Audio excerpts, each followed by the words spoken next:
It's time for the next panel discussion on the topic, the litigation time capsule, using AI and digital archives to resolve legacy disputes and modernize legal practice in India. For this, I would like to call upon stage our first panelist, Dr. Mukul Shastry, General Counsel at Cube Highways. Let's have a huge round of applause, everyone, for Dr. Mukul Shastry. Our second panelist for this is Ms. Shilpi Jaiswal, General Counsel, India and South Asia, and CS at Ingenico International India Private Limited. Let's have a huge round of applause, everyone, for Ms. Shilpi Jaiswal.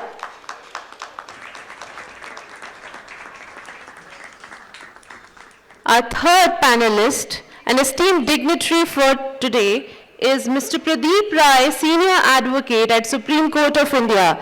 Let's have a huge round of applause, everyone, in welcoming Mr. Pradeep Rai, Senior Advocate at Supreme Court of India. Our fourth panelist, ladies and gentlemen, is Ms. Harita Mehta, Advocate at High Court and Supreme Court, Mehar Legal Services. Let's have a huge round of applause, everyone, for Ms. Harita Mehta. The fifth and last panelist for this session is Mr. Pranay Chitale, partner at Chitale, Verma and Associates. Let's have a huge round of applause, everyone.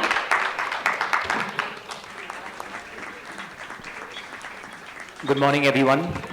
Welcome to our session titled Litigation Time Capsule, Using AI and Digital Archives to Transform Legacy Disputes and Modernize the Legal Practice in India, which I believe is one of the most thought-provoking topics in today's legal atmosphere.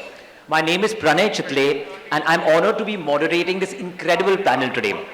We've been joined by four distinguished speakers who have decades of experience in law, policy, and digital transformation. We have a little time and lots to cover, so let's straight away dive into our first theme. We'll begin by exploring how legal professionals have traditionally handled older and more complex disputes. These are the sort of cases that did not benefit from AI or digital documentation. We'll start with Ms. Mehta. To set the stage, what were some of the real world challenges that lawyers faced in legacy matters, in complex matters in the pre-AI era, according to you? Good morning, everyone. I am Advocate Harita Mehta.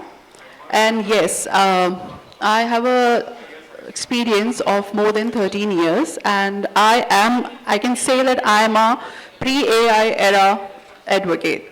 So the challenges we have seen and I have seen is like, I have a short experience that 13 years ago, a family came into my chamber with a lot of, they were contesting a case for their grandfather's property in 1980s. And the bundles of the papers they have shown me was so much that it was very much uneasy for me. I was like 2 weeks, I just got it to, assemble the papers and all that, which is now definitely is handled very carefully with the help of the digital tools we are having. And yes, the pre-AI era was a little difficult, but yes, that was more authentic, Pranay, because the research work, the study which we used to do was all involved with the human minds into it, human emotions, human ethics into it, which now little bit we are getting dependent on the tools very much. Fair enough. Yeah.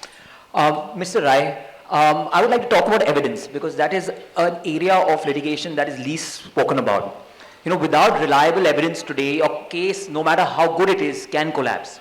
So when evidence is incomplete or is degraded or it's lost in any manner, what do you think are the biggest challenges in defending a case or prosecuting a case?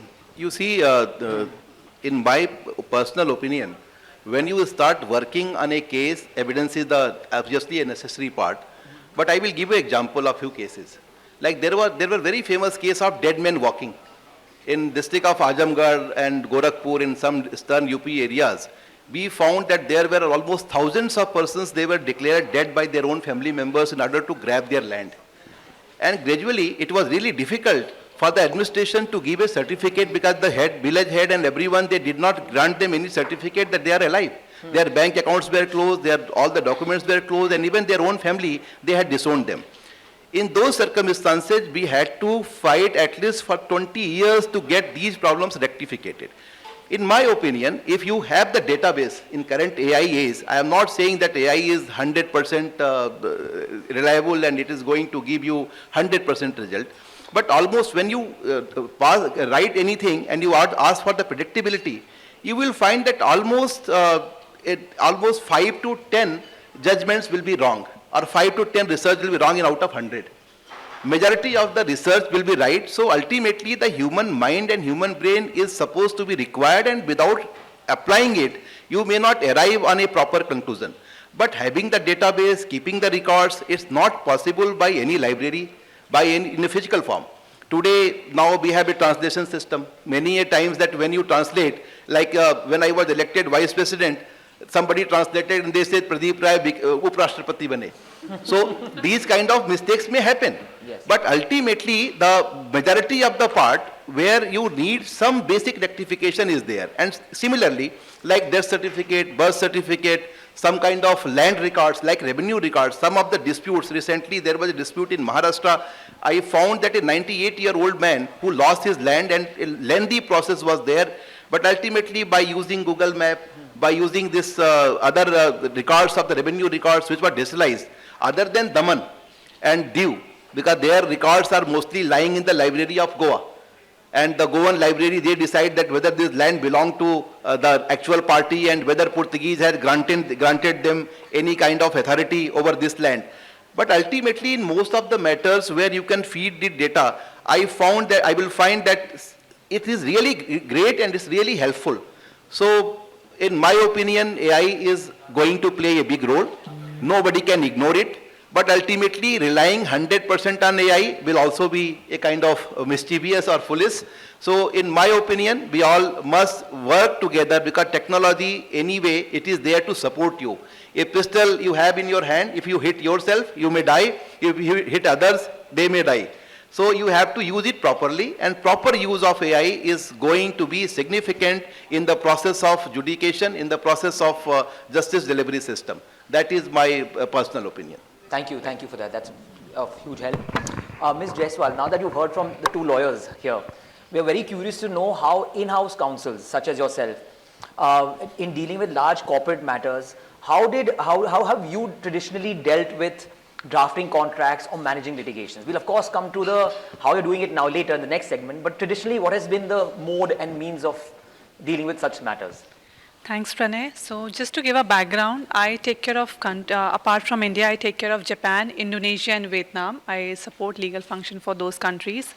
So rightly, like traditional approach has always been, you have standard templates, legal team do in-house manual drafting of contracts, there are version controls, and there are legal playbooks which play an important role in that.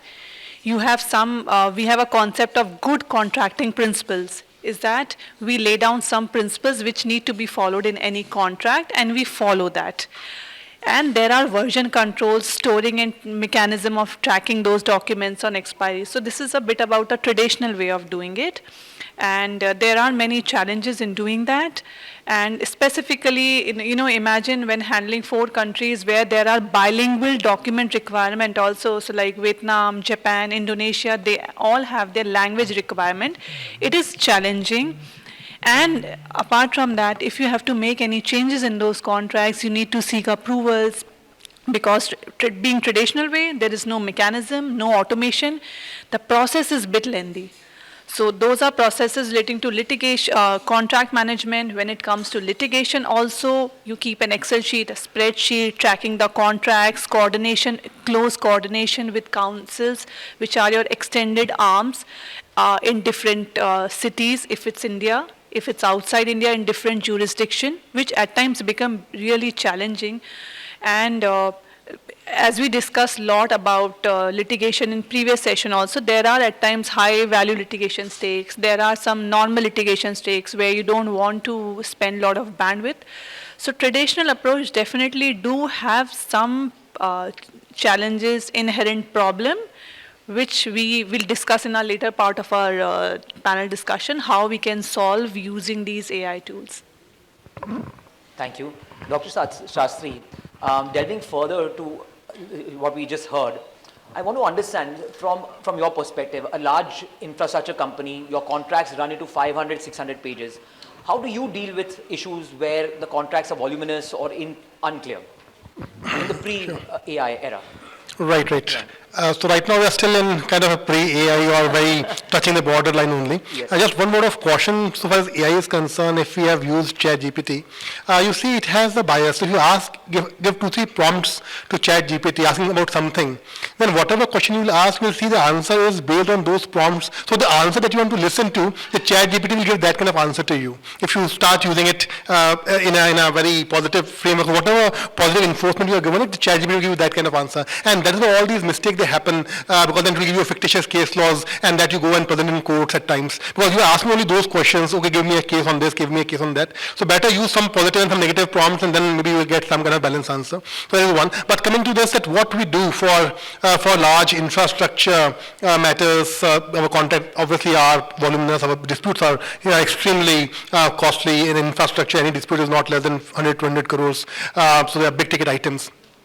So what we do is basically how we approach in general is we have some 2-3 ways of approaching. One is obviously digitization as much as you can, whatever document is there which is lying on paper, at least bring in a scanned format so that and have some kind of OCR done. So you have all those data available to you on a click.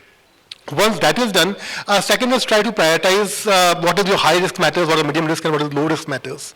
And what are the high risk and medium risk matters, at least for those, try to find out some solutions. Obviously the document trail, etc. may be missing because large infrastructure companies, documents are not maintained at times well. So whatever you can do through forensics or through data analytics or by another means, some indirect means, try to find out whatever best solutions you can, whatever documentation trail you can create, at least for the high and medium risk matters, and keep those things ready and handy. And then last, use arbitration, use conciliation, use mediation as much as you can, define some legal strategies around them and try to use them. In infrastructure, we have a committee called CCIE, Conciliation Committee of Industry Expert, use them at times to find some solutions. So this is how we have to handle things in a pre-AI era, especially for large ticket disputes.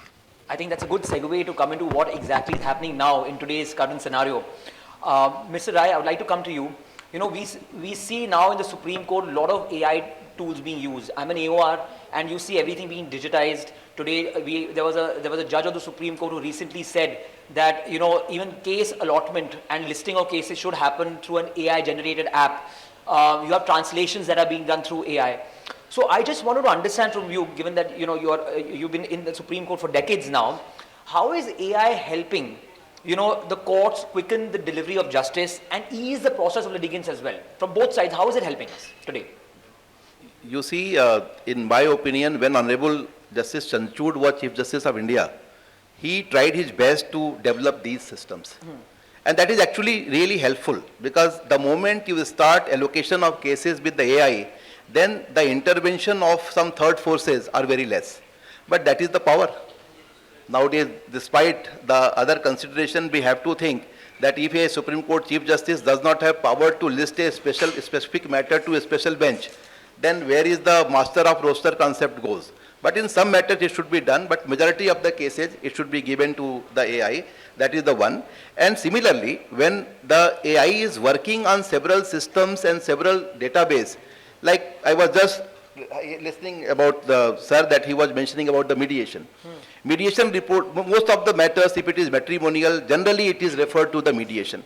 Generally, when there is a arbitration, clauses are there, depending on the contract, you decide the matter basically mostly on the line of what AI sources say. But in my opinion, suppose there are several states in India like 6th schedule, the customary law, where customary law prevails.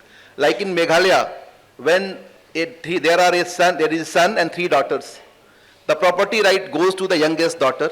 The head of the family is the eldest daughter. Son will not get even a single penny from the share of the family. And when son is married, he has to go to the wife's house. Similarly, in a land dispute in some of the tribes at Nagaland, a person who is claiming the ownership of the land, he has to go and take the soil of the land and eat it. And if he doesn't fall sick, then only he is the owner of that property. If you want to enter into divorce in Meghalaya, especially in Khasi community, the wife takes out the slipper of husband and keeps out of the door.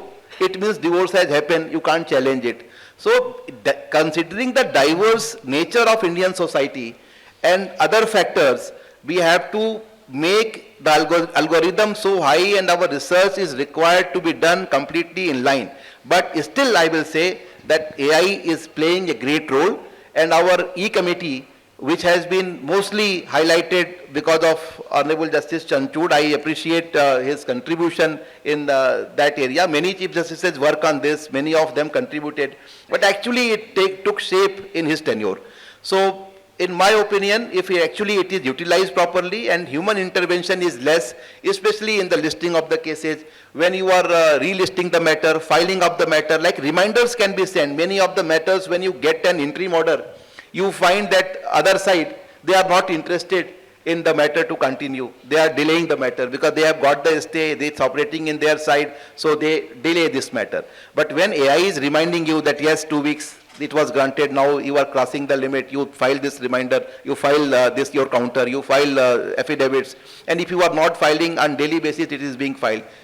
Recently, because of the intervention of Supreme Court, government of UP, which is the biggest litigant in the Supreme Court, they have started developing this kind of system where they will file the counters on the time-based manner. Unless you file the counter, there will be delay, and once a delay, one matter is derailed, it means you are spoiling valuable time of the Supreme Court. So it's not only Supreme Court, even district courts and high courts. So property matters, civil matters, mediation, obviously you can't decide because mediation is mostly based on the emotions. I find most of the corporate matters, when it comes to the mediation, it's very easy for us to settle it. But the moment is family matter, husband and wife, father and son, brother and sister, who are closest persons in the family, it's really difficult for us to settle. Sometimes they don't want to see each other. And on many occasions, if father and son sit together or mother and son sit together and just they talk about 30 minutes independently, I found that those matters have been settled. So, unless there is a human angle is there in those matters, AI may not help, but AI may suggest that what was the method or algorithm or the process adopted in deciding the earlier mediations and on what were the grounds on which those matters were settled. But considering diversity of India, language and other diversities, the religion, caste, custom, we have to develop a proper algorithm, and still I say that organizers of this program, they are doing great service because this kind of things has to be taught and it has to be spread in the society in general, and public has to be educated. Like when you go for credit cards or cashless system, we do not have electricity in many villages. We do not have schools in many villages of India. Like even I have studied from a school which has no building. I had stayed in a village for 18 years which has no electricity. For the first time I saw electricity when I came to university. Now everything is there, it's developing, but many villages are having the same fate, so we all have to consider everything in totality. Anyway, Supreme Court is playing a great role. The AI in Supreme Court, like translation and language, language was a big issue. Like there are several persons who have pride on their own language, and sometimes they have compulsion on their own language. Like a Tamil person, sometimes they speak Tamil because they have pride in Tamil speaking, but sometimes they don't know any other language. So that is the issue. We all have to have a translation system, and I am really thankful for the Supreme Court administration that they have developed a system where you will have the translated judgments in a different languages. That is a great thing to be done. So we are improving, we are moving forward. And anyway, Mr. Chitale, you are facing more problems. You are having more problems in listing, and you realize that what kind of necessary changes are required. So judicial administration, sometimes when you use your entire authority through machine, you find that at least there is no bias. And you cannot blame someone. Today, when a matter is listed before a specific bench, there are several voices that why this matter was listed before this specific bench. Because the opinion of that bench was public. They knew that this is what the outcome will be of the litigation. So sometimes this kind of AI generated listing will be a great help. But still, I will not say that Chief Justice should not be the master of roster. They should have everything in their control. But majority of the decision, if you give it to the registry, like today, this sequencing system has come. Yes. In Supreme Yes. Court.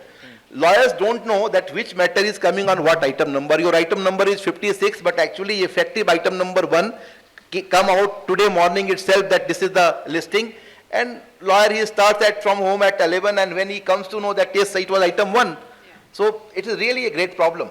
So we all have to develop a system where this AIs can generate. But again, this system has come into force. I will not say the reasons because we all know it.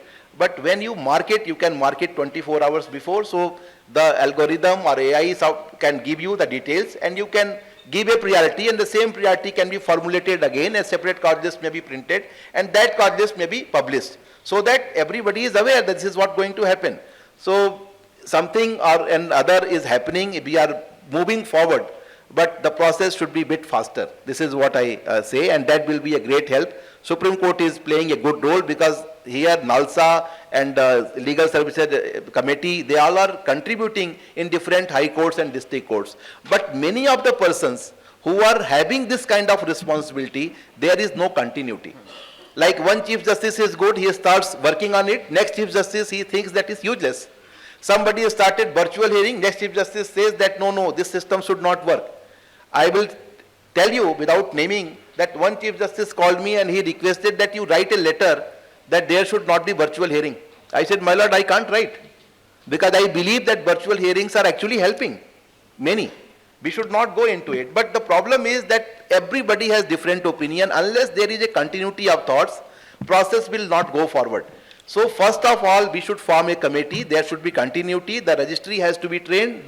Even the lawyers has to be trained. You can't ignore the one wheel of the chariot completely and take a decision unilaterally. It has to be, both sides should be involved and they should be working together, and that will be great help. Without the actual process, without actual coordination and cooperation, I don't see the future of such reforms and such practices unless you have a positive mindset. But anyway, I am telling you, Mr. Chitale, you take it from me, you all believe it also, that this process, this AI is going to be a reality. You cannot ignore it. I was in a conference in 2018 at Bangalore where Honorable Justice Venkat Chalaya, he was there in the conference. I was also in the panel, and he, while speaking, he said that there will be a time when judges sit at different places, litigant is in some other place, lawyers are different place, and matter maybe are good. Many of them, there are almost 9 Supreme Court judges were there, they all said that he just said something. Unfortunately, COVID came, and we saw that reality within 2 years. So I think that you cannot ignore that science, technology, a country who is not adopting the growth in the technology or science or in the process, they will be lacking in many things. So this is my perception and opinion based on my experience at Supreme Court. Correct. No, so Ms. Mehta, Mr. Rai has very rightly pointed out that the stage is set by the Supreme Court. AI is being used increasingly. Let alone AI, even if you look at the technological advancements, today you have virtual hearings that started at the time when COVID hit our country, and till today we have all our hearings that are taking place online. Yes. So you have the institution that is making a change, clearly, Of course. and there's more that's coming our way. I want to understand, what about the lawyers, which are a very important role in this entire system? How are they using, AI tools today for drafting, research, and other, day-to-day activities? Can you share how this is playing out from a practical perspective? Yeah, well, I agree to my senior, Mr. Rai, that the system has changed a lot. And we, as a lawyer, we as an advocate, we all are adapting to these AI tools very, very much. And especially my juniors, suppose if I am into it, I like to still go for the validation of the documents and I take out the printouts and all. But my juniors and my upcoming generation, they are so much into it that they feel that whatever the AI tools are giving them, the research studies or the drafts and all, they are very much into it. These all are correct.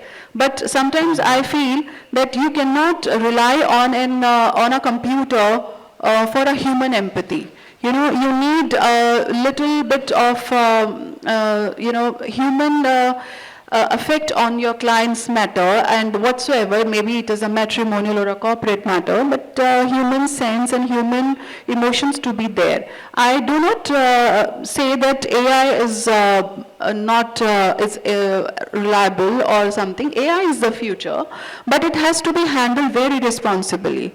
And the tools, yes, of course, we are getting used to it. I am learning too, because this is the future and we all are depending on it. And yes, I am very much comfortable with the hybrid stage of the codes, because it saves a lot of time, it saves a lot of, we all face traffics and everything. So there are so many advantages also of the AI tools, which we all are adapting.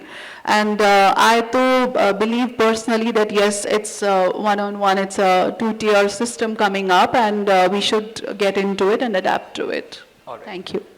Dr. Shastry, if I can come to you.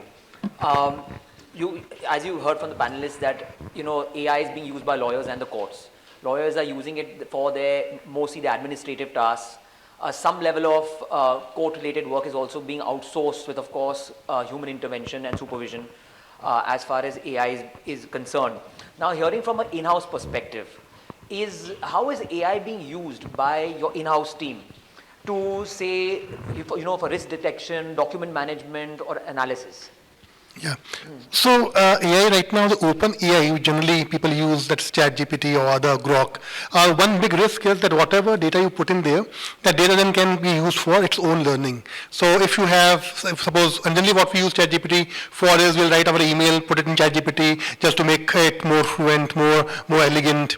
We will give it some keywords to find out some grounds for a petition or some things like that. Now for in-house, the big risk is when you're putting such things on a ChatGPT or an open AI platform, if it is a UPSI, if suppose a board meeting is going to take place in some days, and you have just to send something to board, you have used ChatGPT. Now that data is public data, and then ChatGPT can use it, or some other person who's searching about your company or something, he can get access to that data before that data being published after the board meeting to the stock exchanges. And those risks are there, and that's why whenever you're using ChatGPT or an open AI platform, just be very mindful, because whatever data you do or you write in that, it can be used by that platform for its own learning. So that's one. But now how we use, or how most of the in-house team use, because AI is very much now commonplace, and you have to have some AI tools to make your life easier. So generally we curate our own internal systems, which is closed AI, as the previous panelist Mehar also was talking about in the previous session, that generally the corporates, they used closed AI system, which means now that database is restricted to your own, that AI system is restricted to your own database. It is your own internal documentation, so that it doesn't, whatever data you're putting it in is not going out. So that's how you can experiment with it. You can use contract lifecycle management. You can curate AI-based software for those things. For compliances, you can use AI, and you can use those stuff. But just one word of cautioning generally for that AI also, that AI right now is based on binary computing. So the computing is not faster. So therefore the AI commits a lot of mistakes, even if it's a closed AI. It commits a lot of mistakes. But it is just a baby step for it. Very soon we'll see quantum computing, whereby we'll not be having binary bits. It's a single bit which will be both 0 and 1 at the same time. And when the quantum computing becomes commercial reality, you will see the processing speed becomes super fast. And when the processing speed is super fast, the AI, the revolution that you will see will take a huge leap, and that is when you will see the true potential of an AI, which can even threaten human existence also at times, and therefore we have to be very, very cautious how we are dealing with that. Thank you for that.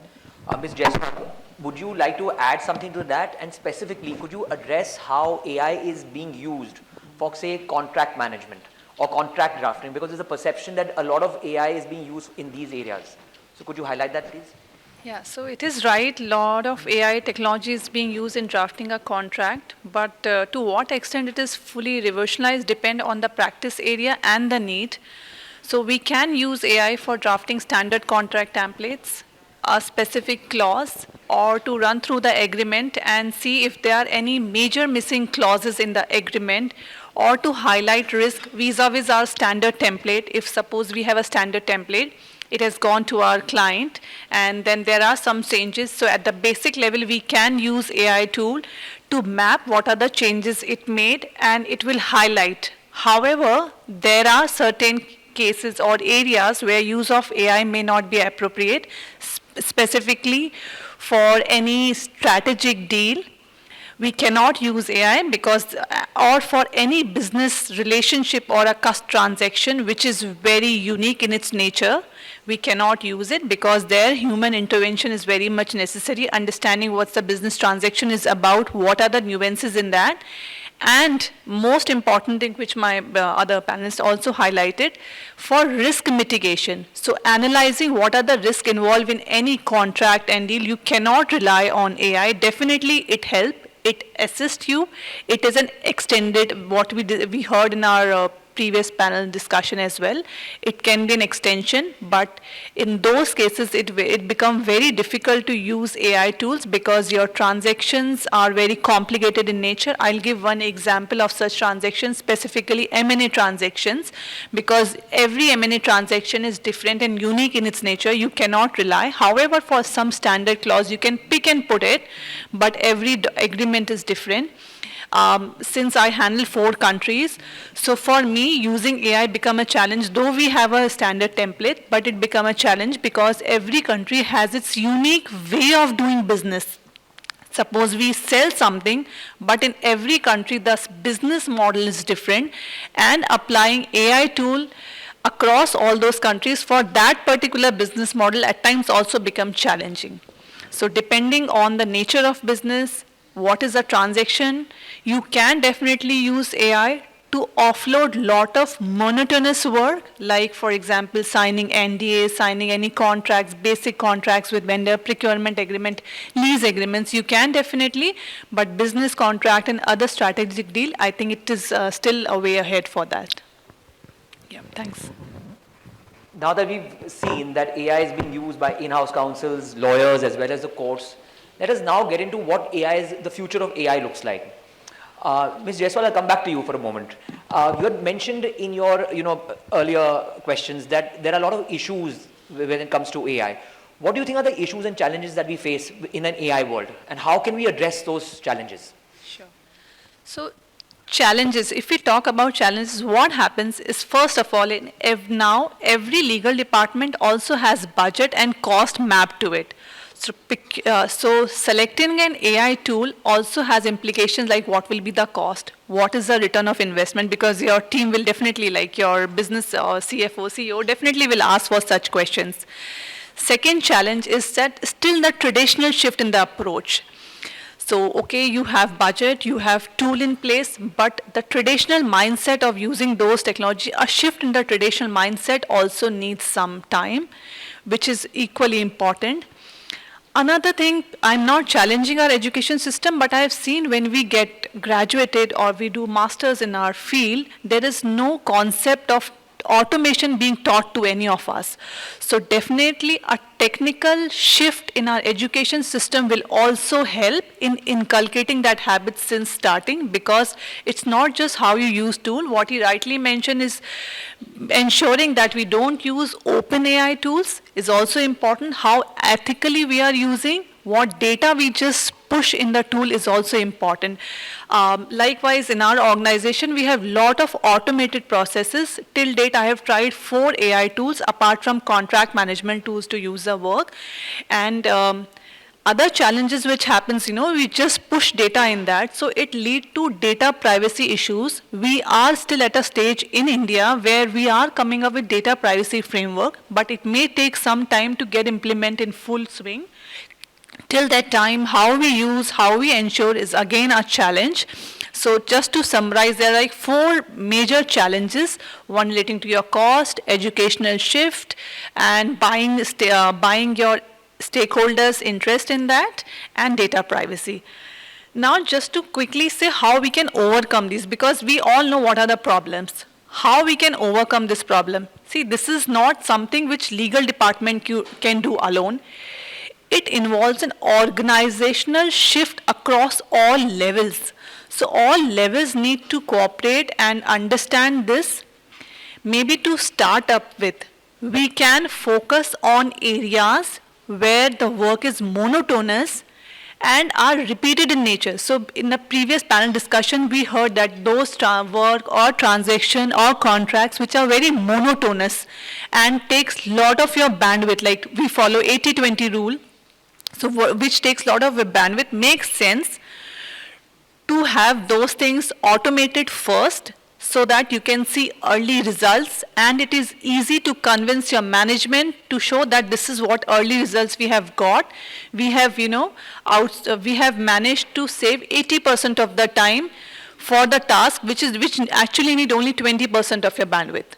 So we can, means those tasks where early results can be seen can help in understanding those. Secondly, it's very important for an organization to inculcate that habit in the department that they don't use open AIs, it's closed, so that your data privacy breach does not trigger every time. And whenever data is pushed in the tools, we should use anonymous data, like should avoid using names of the organization and company. I think those are some of the ways it will help, along with support from different stakeholders involved in that. Thanks.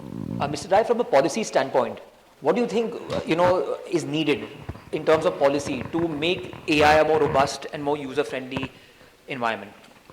You see, Madam has rightly pointed out that we have to commence it and start it from the beginning. When a student, especially for the law students, otherwise schools are also good, most of the students, they are already using it. But they should know that how to use it, what kind of reliable AIs are there in which you can consider it. Many of the AIs, they have their own programs. And because you have funded that and you have fed the data, which is completely supporting your point of view.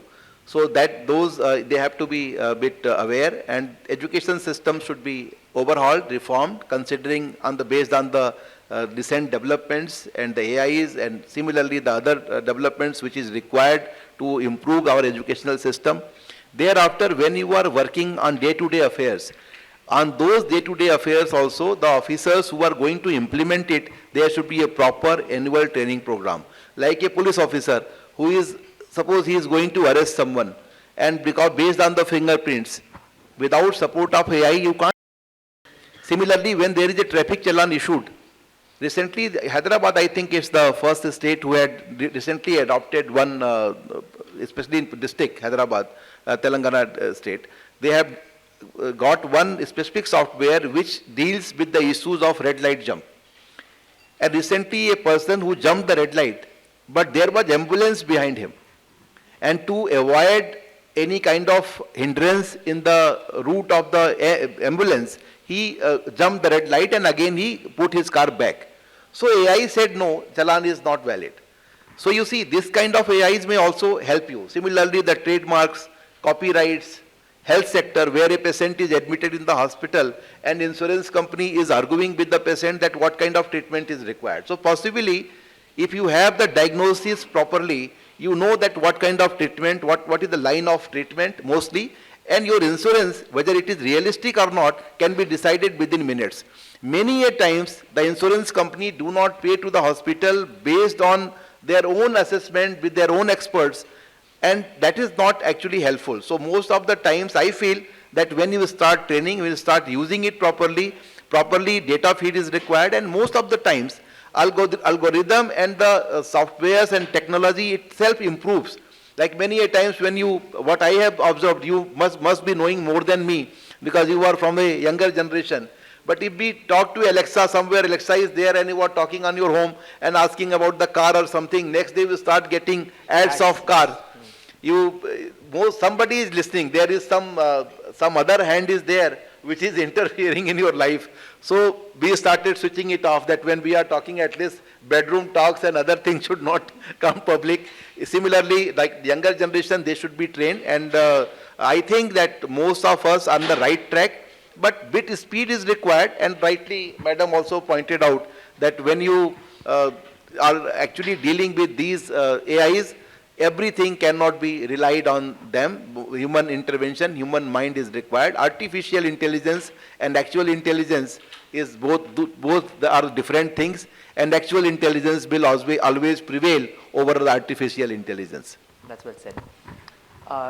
Dr. Shastry, do you think AI will be used or you'll have AI tools that are dispensing justice completely. Do you see any disputes that are being resolved completely through AI at all? And if yes, what sort of disputes do you think? Yeah, I feel yes, there can be. So they say there are almost 5 crore cases pending in courts across different courts. You see, out of those 5 crores, rough estimate is 2 crores cases are very basic cases of challans and bails and such kind of things.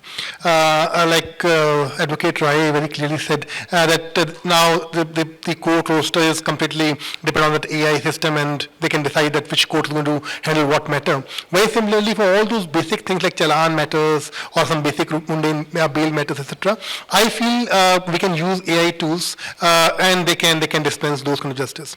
However, coming from the corporate side, now this is for litigation, and I'll leave it to the lawyers to speak on litigation because they are far more they are an expert in that area. So as corporate is concerned, what I feel which can definitely happen is we can see good ODR platforms. Right now we have few, but still lots to be done there. And if you have very good online dispute resolution platform, we can use mediation and AI-based mediation. If there can be some kind of predictive analysis that can tell me that, see, your case, the strength is this, weakness is this, and therefore your predictive score is this much, maybe it will help me mediate and solve it better in a commercial dispute. So I feel ODR next 4 or 5 years is going to be a very big place where we can use good AI for faster and quicker resolution dispute. Second, as I said, all the mundane matters like challans and maybe bails and some other basic routine matters of dispute, means defects in notices and those kind of things. You don't have to waste time of humans, and it can be done by AI. Okay. Ms. Mehta, you know, there's excessive reliance of AI with the younger lawyers today. Just to understand from you, what are the practical steps that we can now take, just to, you know, close this discussion, to make AI a more robust ecosystem in India? Yeah, you correctly said that it is very popular among the younger generation of ours. I just want to convey a very summarized way that please do adopt that AI tools very, very efficiently, but with a great responsibility, because your work is going to affect the case and moreover the humans involved in that case.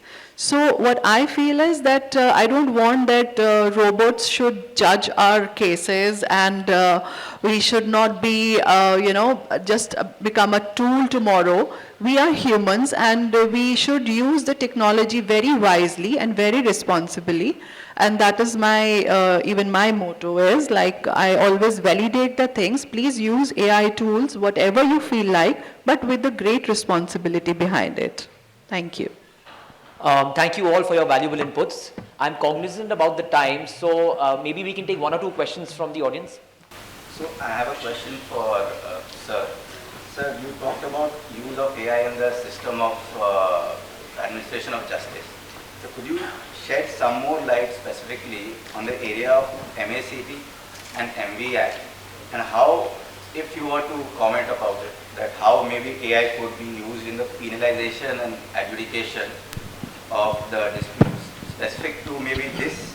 And second question to you, sir, was that also AI in the insurance adjudication you also talked about, sir, but to my limited knowledge, it is already happening in foreign jurisdictions, and also on what stage it is at in our current system of administration of justice in India, in the Indian legal jurisdiction.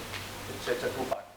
You see, insurance I did not mention in regard to general insurance. I mentioned about the health insurance, where a specific line of action is required. As far as general accident cases are there, you obviously they have to pay. They don't have any other option. As far as Motor Vehicle Act cases are there, you see, mostly these challans are in Delhi only. I think that there are more than 10 lakh cases every year for the traffic challans. And that ultimately from the traffic police it goes to the courts, and finally during the Lok Adalat we all sat together and it was decided, and mostly we try to give them without the penalty and finish those cases. But if you actually use this system and the person knows that yes, this is the first mistake, he will get only a warning, this is the second mistake, he will get this much challan, this is the third time, he will get this much, and finally it will go to the court. At least you are deciding and dividing the cases into 4 parts, and most of them will be aware. The purpose of this kind of system, law and justice, is not to penalize someone. Our system is reformative. We want reform. So when you want reform, at that point of time, you must provide a opportunity to the other person who is not trained. Like sometimes we go to US, we are not used to left-hand driving. We come to the fix sometimes. So, and similarly, when you go to the UK, you find so confident because it's right-hand driving. So we all have to consider those facts. Our traffic system, mostly in Lok Adalats, the first time we used last year, and we found that almost 24 lakh cases decided within 2 hours. Because once you put all the facts, data, pictures, photographs and everything, you get to something, and even then someone has objection, they may challenge it. But mostly I was happy to find that only 9 persons in those 25 lakhs challenged it. Most of them accepted. So sometimes it's really good. So that is reducing the burden on our courts. Similarly, in the matrimonial cases, the child custody cases, you can't use that. But what is the contribution of parents divided by because based on the pleadings? When you add everything together and you find that mother is taking care of the child at home, or mother is taking him to the school, or father is going and picking him, all this, so co-parenting is there. At that point of time, it is easy for the courts to decide the custody or visitation rights. And that, I think that mostly it can be found on the right line. Scotland has recently, they have started. Absolutely, sir. But my question was slightly different. Yes. If you were to project or to comment institutionally, as already the institutionalized system of courts which are there already, institutionally, how would it look like, say, if this were to be institutionalized? If I can just add one line before. So in my opinion, both MICT as well as insurance, those are two areas where AI can play a very big role. Not only in the initial things, but even in the code itself. Because MICT is just fact-based. There's disability, there's a compensation, there's death, there's compensation. So I feel that AI can be used and robo-codes can be used for the first. It's very simple. If you have a strong AI program, strong LLM, because now we have huge MICT. So from a consumer point of view, as a litigant point You simply go and it's been decided by a machine actually. The machine has a force of law. So we have to have an amendment in the MSCT Act first of all. But if that has been done, now that is a very bigger thing and bigger conundrum and bigger kind of decision to be taken. But this is something which can be done because in MSCT is just principle-based compensation, and the first case can be easily decided by a robo-court. Likewise, the insurance also is the first principle-based thing done. But right now the law doesn't permit you to get it decided by a machine and not by a human judge. So therefore you have to have an amendment per se in the entire act itself, or maybe at a bigger level. So it requires a lot of things to be done. You see, video evidence, audio evidence, it was never part of our trial system. It was secondary evidence. Even photocopy was secondary evidence. So unless you required a witness, despite having a video, so gradually we had amended it and now it is the reality. So in most of the cases, I feel that if it is required, amendment has to take place. Without that, it will not have the sanctity. So you are right. No, so the entire IT Act came, no? So in IT Act came and that allowed it actually. So maybe we need an AI Act or something. This BNS and BNSS also, they process the entire trial, this has taken place. So now there is a new amendment, and still we are practicing the old acts in regard to the offences and procedures and or the litigations of the earlier time. So before July, yes. So that is there. You may not be fully convinced because we are not fully convinced on any subject, and the reason is this is a new thing. So fully convinced. Okay, thank you, thank you. I've been indicated that we are done with our time that we had. I want to thank the incredible panel for all sharing your views and as well as the audience. Thank you so much, everyone. Thank you so much, Mr. Chitale. Thank you. Thank you all the panelists for joining and sharing your inspiring thoughts. I would request everyone to please come forward for a group picture.